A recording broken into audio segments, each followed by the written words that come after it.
Flex ko lang sa inyo guys, itong bagong place dito sa Pattaya guys, Romsai Brasserie. The name is Romsai Brasserie. Yan. Sa mga gustong mag-party guys, mga birthday parties, private parties, gatherings. Ito guys, may recommend ko sa inyo guys, Romsai Brasserie. About 50 to 60 people. Yan. Talagang VIP guys. Pwede talaga siya pang VIP. Ayan. The ambience is so nice. And it's air conditioned. Ngayon, pag gusto nyo may entertainment, then mayroon silang sound system dito para kumanta ang entertainer. Nasa inyo guys kung anong gusto nyo. Gusto ko lang guys i-promote din tong lugar guys. Because it's a very nice place guys.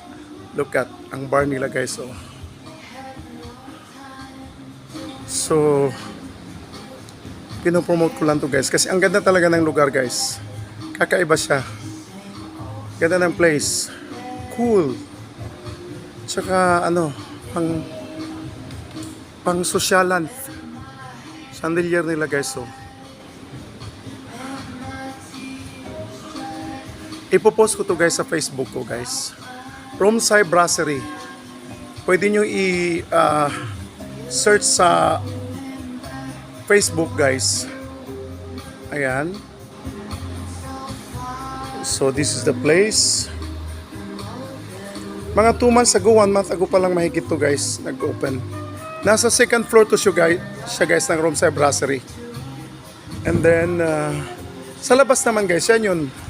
Ano sa rooftop deck, parang ganun. Nasa ano siya, open siya.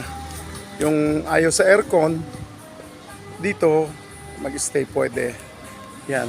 Fronting on the beach. Beach Road, Pattaya.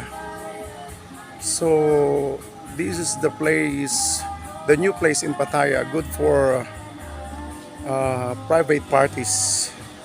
And this is a restaurant. So, if you need to have a dinner like special dinner, special occasion, then you can come and join and enjoy the food here. Ganda ng food guys.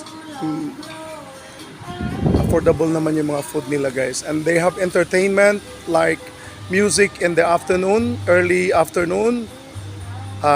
And then they have the Thai culture dance starting 7:30 to 8 o'clock up to 10 o'clock, 12 o'clock in the evening. So guys, yun lang. Ayan. Na-amaze lang ako sa lugar guys kasi napakaganda talaga. So yung mga kaibigan ko na kailangan ng lugar to have a party, then pwede niya kayo mag-inquire sa akin guys para sabihin ko sa boss ko.